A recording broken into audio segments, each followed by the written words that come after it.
how do you expect to be the best if you limit yourself? You know what I mean? How you shorten yourself out of, like, I don't need to. I didn't need to take this fight. You know what I mean? Right. I didn't need to take this fight, but I want to take this fight, not because of who I'm facing, but because of the achievements I'm about to get from it. You know what I mean? Yes. Becoming undisputed lightweight world champion.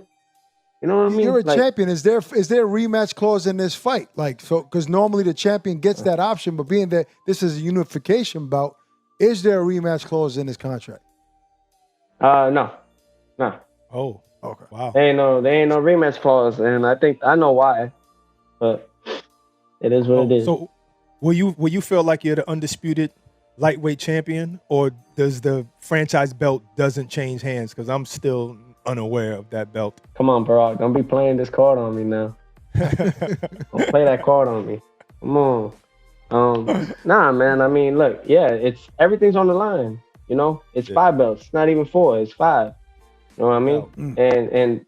And one of those is the WBC franchise world champion. You know what I mean? And they're gonna put, after the win, I already know. Mauricio is gonna put that shirt on me. And I think that says it all, you know. And if any of those other guys got a problem with it, you know, they come see you. Tank Davis. Show me something, and I'm gonna come. Show me something first, and I'll be there. You know what I mean? When we see a Tank Davis fight, you get past Lomachenko, or you going straight for Tank Davis? I go after anybody and anyone. That's who I am. If they want to fight and not limit themselves, I think, man, how you want to be the best, and you over here saying, oh man. I don't know how these guys do it, man. How do you not believe in yourself?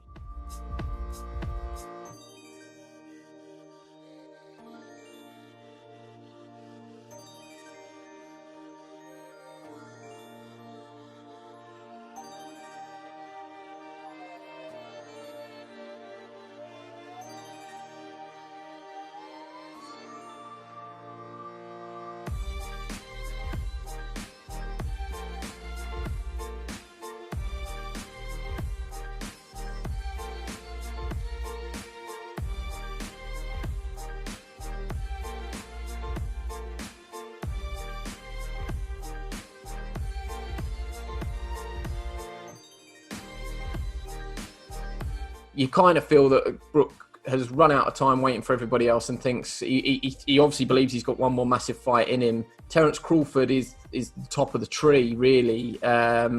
Would you give Kell Brook much of a chance in that? Weight is obviously very important with that as well. Kell Brook, he seemed to have gone away from welterweight up to super welterweight. Don't really know where he fits in that.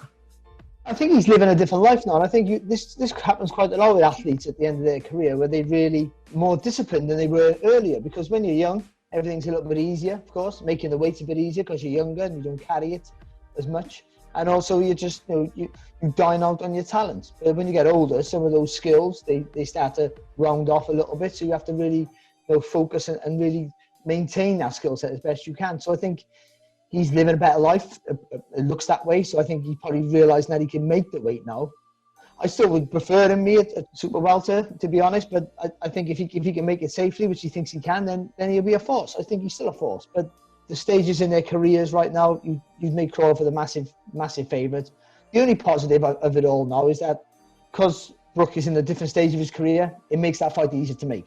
Because that ego maybe where they were both champions, who wants the most I think that takes it away. I think Brook goes there with a little bit understanding that he will be the B-side. And so I think that makes the fight easier to make on that point. But either way, it's a fantastic fight. It really is. And I know, and I think, you dismiss Brook at your peril, to be honest, because he still has that power. The reflexes still look good to me. It's just, there's just a worry about, I think, with Crawford, he's such an athlete. And he has such a nasty streak in him and by the way, Crawford's not a young man. We seem to think that Crawford's this like 25-year-old superstar, but he's not. They've got to be close to the same sort of age, but he's still maintained there. And I think Brook's just slightly on the way down. There's that little voice in the back of my head as well that's like, well, if we're going to find out what Kell Brook's got left, we might as well. There's no point in him keeps doing C-level opponents and comeback fights. Might as well go in at the deep end at the top level. And if he's got something left, then we'll see it against Terence Crawford. he's shown though that when his back's against the wall, like David Golovkin, even in Spence, that he has that courage. He's not just a guy who was a bully, had loads of skill, and beat everyone up who wasn't as good as him. He's shown in fights where he's in guys who are bigger or a little bit better that he can dig in. So he'll give Crawford a fight. You'd have to make Crawford a big favourite.